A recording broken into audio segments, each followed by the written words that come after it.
Questions of much graver and universal interest occupy our minds today.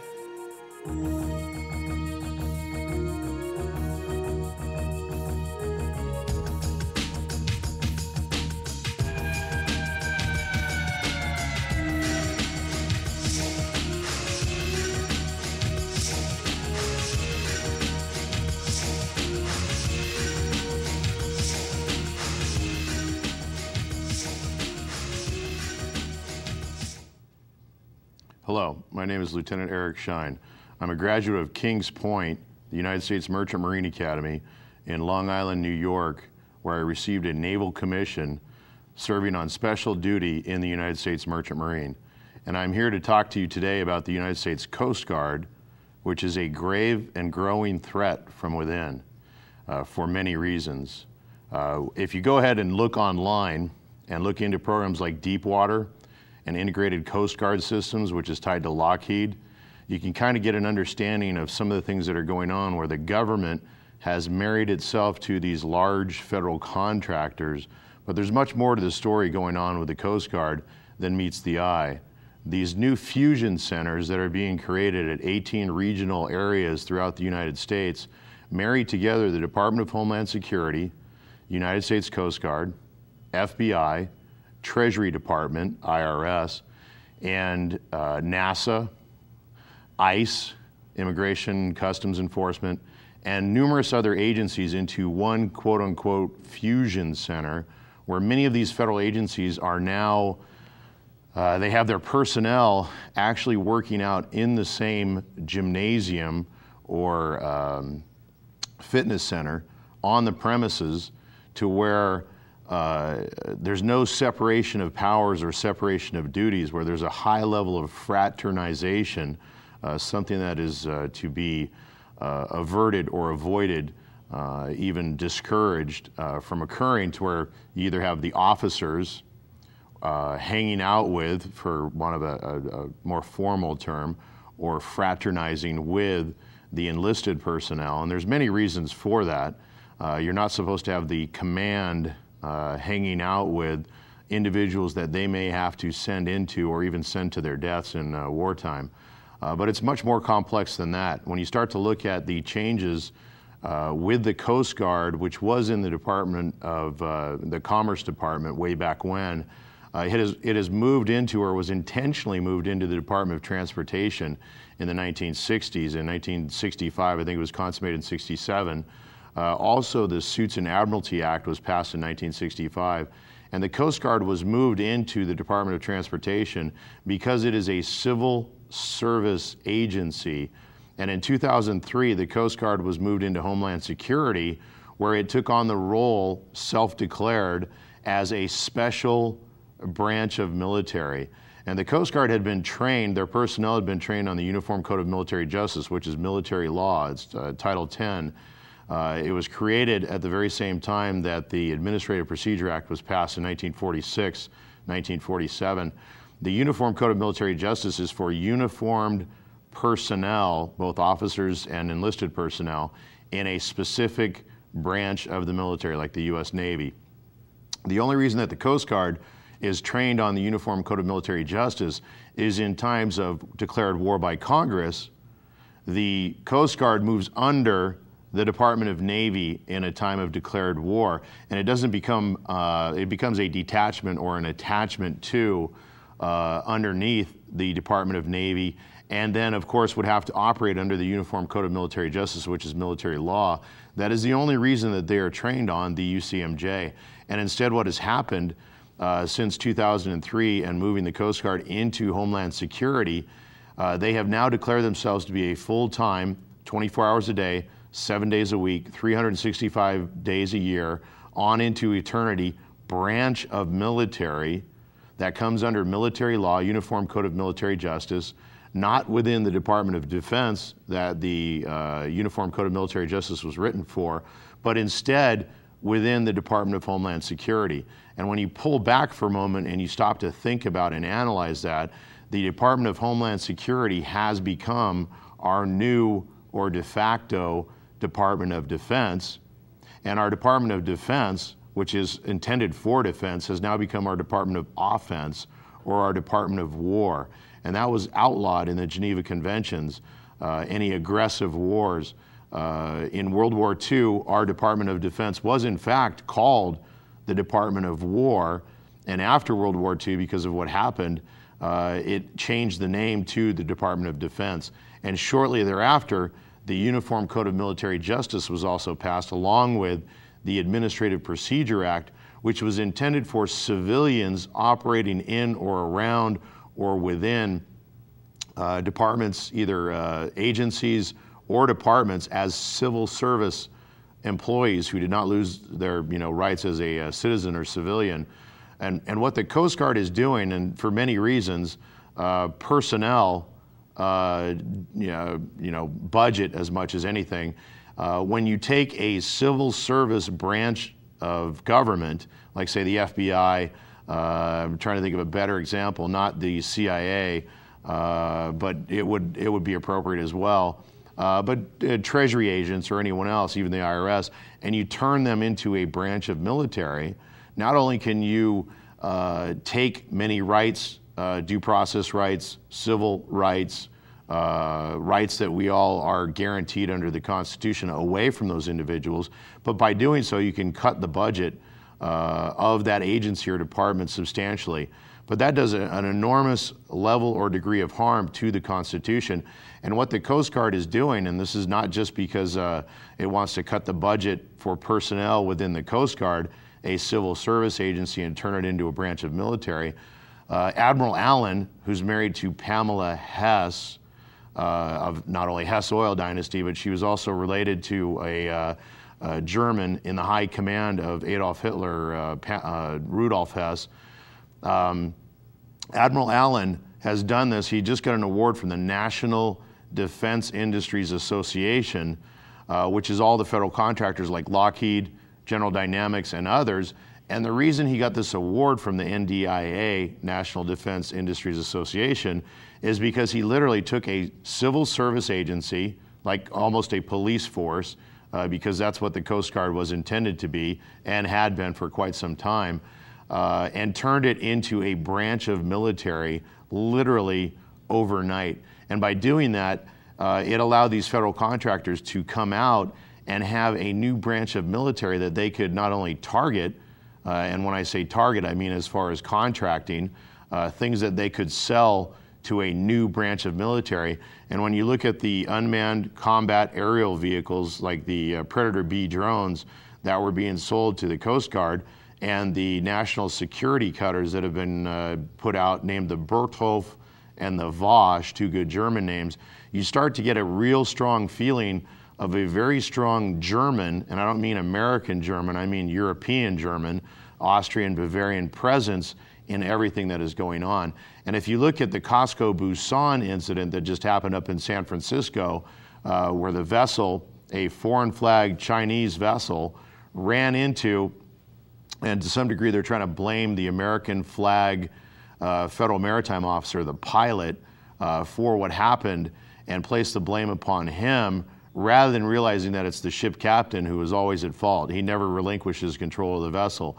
Even with the pilot on board, he's there to guide, assist, let them know any things that have arisen in the last several months since the ship may have been back over here to the United States, that have arisen, a sunken ship, sandbars, or anything else, and to help to guide the vessel either in or out or both. They're trying to blame the pilot, but when you start to look more closely at this situation, before this Chinese flag vessel came into the United States and before this occurred, there was a German crew on board. And that's not the only instance of this very high presence of German individuals. And I'm not, anti-German or anything, but we did fight several wars, World War I and World War II, focused on the Germans. And much of the last 400 or 500 years of warfare in Europe has been focused around Napoleon's 1, 2, and 3, have been focused around, and even Bismarck and more, and Hindenburg, have been focused around the unification or reunification of Germany.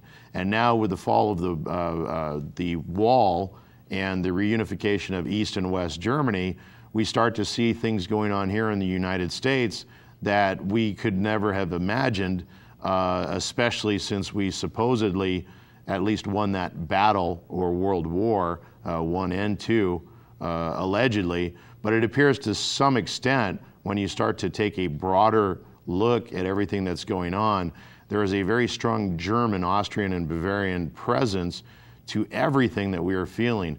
And even the recent spike in oil prices goes to this. But there are other issues with the Coast Guard too.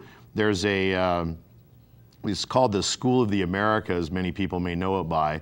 It's changed its name to the Western Hemisphere Institute for Security Cooperation.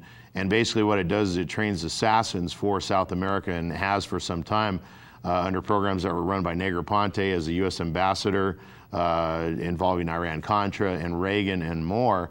And when you start to, again, pull back, step back, and look at all this, the Coast Guard gave over an entire floor of its DC offices to the School of the Americas, or the Western Hemisphere Institute for Security Cooperation, which trained assassins for Central and South America.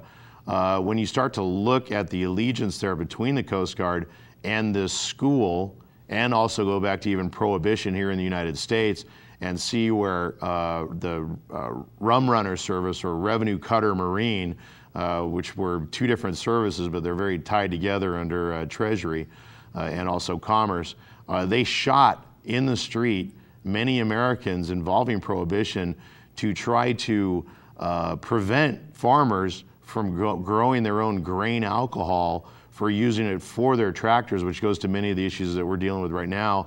Not only the fuel prices, the deals going on with OPEC, the price per barrel of oil, energy, farm subsidies, and more.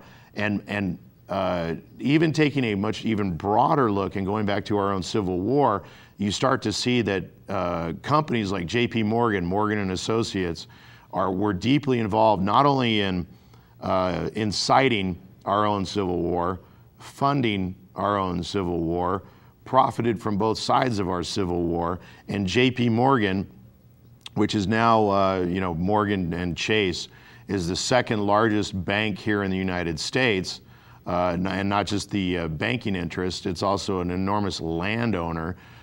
J.P. Morgan not only helped incite and fund and profit from the Civil War, but the J.P. Morgan, when he came to the United States before our initial Civil War, was funded by his father, who was an English banker.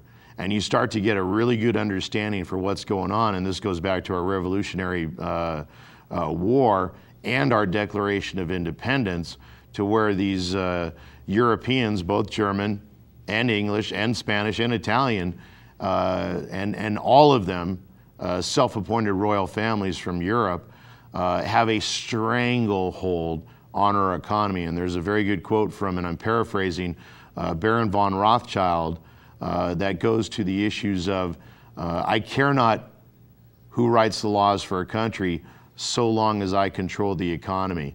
And clearly our economy is not being controlled by the American people or American interests. The war in the Middle East, the issues of the oil prices. Another issue about J.P. Morgan involved in all this, and J.P. Morgan has been involved in American flag shipping and the Coast Guard for some time, or his heir apparents, because he's long since deceased. But the House of Morgan, to the point where the Coast Guard has now decimated the United States Merchant Marine to where 97% of our foreign or international cargo, our federal fleet, is now carried on foreign flag vessels. And the majority of cargo or sea lift that we still have to date is now under control of the military, under Military Sea Lift Command, Naval Fleet Auxiliary Force, or TRANSCOM, Transportation Command, rather than being American flag commercial vessels that can be converted in the time of need to either a declared war by Congress or to respond to incidents like Katrina and Rita, to where we have vessels that are not-for-profit, civil service, that are there with generators, tractors, medical supply. And when you start to look at many of the rumors or conspiracy theories about global warming, whether it's real or not, starting to look into things like naval sciences and Naval Science Department and what they have seen as far as the Arctic and Antarctic ice. This is the first time in a very, very, very long time that we've had the northern passage above North America clear for vessel traffic, and also the issues of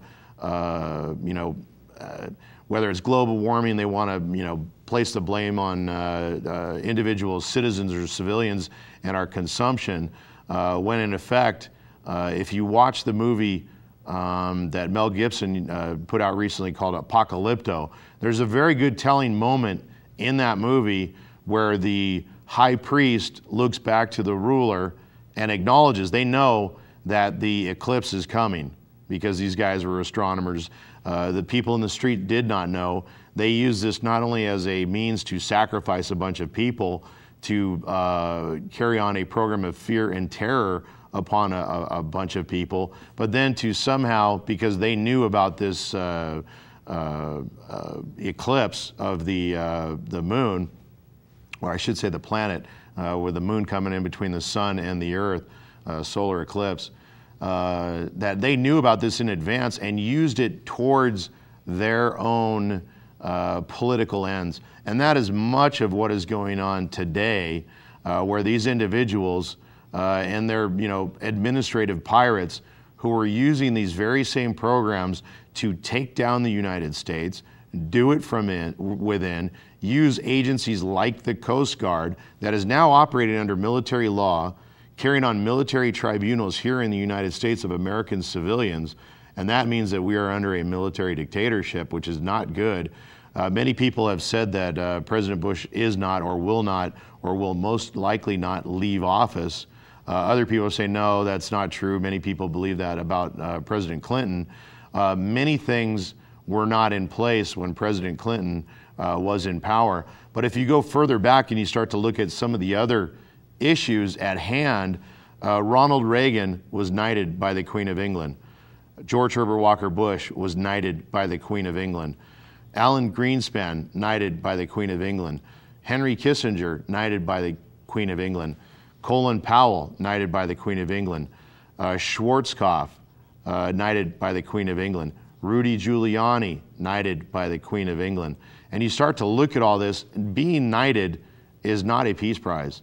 It is not for doing good works. It is a war prize given to individuals for carrying on warfare against other sovereign nation states by the Queen, by the corporate interests coming or stemming from England. And when you start to look at what England is or has become, just like Italy, Italy was taken over and was run much by Austria, Bavaria, Germany. You start to go back in all the family lines like the Habsburgs and more. So was England to a large degree. And World War I was to cement the marriage between England and Germany to a large extent. And World War II was to marry the United States with Europe. And we've seen the development of the European Union coming from the European Economic Community, these trade agreements, to where now all of Europe is one commons in the European Union. They are trying to do the very same thing here in the United States, dissolve the United States from within, get rid of the Constitution, get rid of the Republic, and marry Canada, the United States, and Mexico into one super state. And part of the reason for this, and this goes to the issue of the fusion centers and these military or admiralty courts that are being set up by the Coast Guard, is to quell rebellion when this becomes much more apparent to individuals what is going on. The Coast Guard is being used and moved into Homeland Security. And when you start to look at the Coast Guard itself, the chair of the Coast Guard Foundation is George Herbert Walker Bush. The co-chair of the Coast Guard Foundation is George W. Bush. And when you start to peel back the veneer, what happened in Katrina and Rita with Michael Brown, or You're Doing a Good Job, Brownie, FEMA fame, Federal Emergency Management Agency. When he was booted, Vice Admiral Allen, who is now the Commandant of the Coast Guard, took over FEMA as a military officer, an admiral, and this new declared, this happened in 2005, well after 2003 when the Coast Guard moved into Homeland Security and when they first started to declare that they were a newfound branch of military. Admiral Allen took over FEMA. He has been chastised by Congress for doing so. FEMA is an independent agency unto itself. They tried to move FEMA into Homeland Security. They still have not given up. When Vice Admiral Allen took over FEMA, he placed a Vice Admiral, ex-Coast Guard or Coast Guard, under his command, who is second in command still to this day, and they have not given up on taking over FEMA and moving it into and under the Coast Guard and Homeland Security. The Coast Guard has been assimilating and integrating one thing after another, whether it be the Revenue Cutter Marine, Lighthouse Service, Life-Saving Service, the Bureau of Marine Inspection, and many of these other civil service agencies, and then placing the personnel, rather than as civilians, putting them in uniforms as a uniformed civil service agency in the Coast Guard, and then now they have converted it into a branch of military under the Uniform Code of Military Justice in Homeland Security, which is extremely scary. And what they've done is they've started to put in these 18 regional fusion centers. They're tied to the regional exam centers. They're tied to all these other agencies. And what they're doing is setting up false flag military courts or admiralty courts that are not only unconstitutional, because now you have the Article 2, not just an administrative or civil service agency deciding disputes, but you have a branch of military that is licensing civilians, taxing civilians, licensing and registering boats for civilians, carrying on their own little drumhead courts or kangaroo courts of civilians here in the United States, and not just involving the United States Merchant Marine, but also the National Marine Fisheries, to where individuals are being fined $1.2 million because they did not pay an initial fine of $20,000, excuse me, which was extortion, because they're not supposed to be using these Article 2 courts or executive branch courts or under the unitary executive to charge and prosecute and take away life, liberty, or property from American citizens here in the United States. And that is exactly what's going on. And to the point where these courts are not only unconstitutional in that regard, it's not only constitutional military law to where you're presumed innocent. And a good example of that would be Lieutenant Watada and how his situation was handled. He did not lose any rank or pay or grade or any other rights and benefits. He was considered innocent until he was prosecuted, and then he was eventually released, and I believe he's still serving in the military. He may have, I still believe he's still in the military, but he may have gotten out. The issue at hand, though, is that these courts now are Napoleonic in nature, and that goes to empire, to where the presumption of innocence is thrown out the door, and this branch of military is prosecuting civilians as if they are presumed guilty. And they go about stealing records without warrant, falsifying records without cause, putting out quote-unquote bolos or be on the lookouts or wanted or warning posters on individuals here in the United States. And this is about union busting. This is about setting everything up as a right to work here in the United States. It doesn't matter what country you came from. It does not matter what your rights are as a federal officer or naval officer or individual.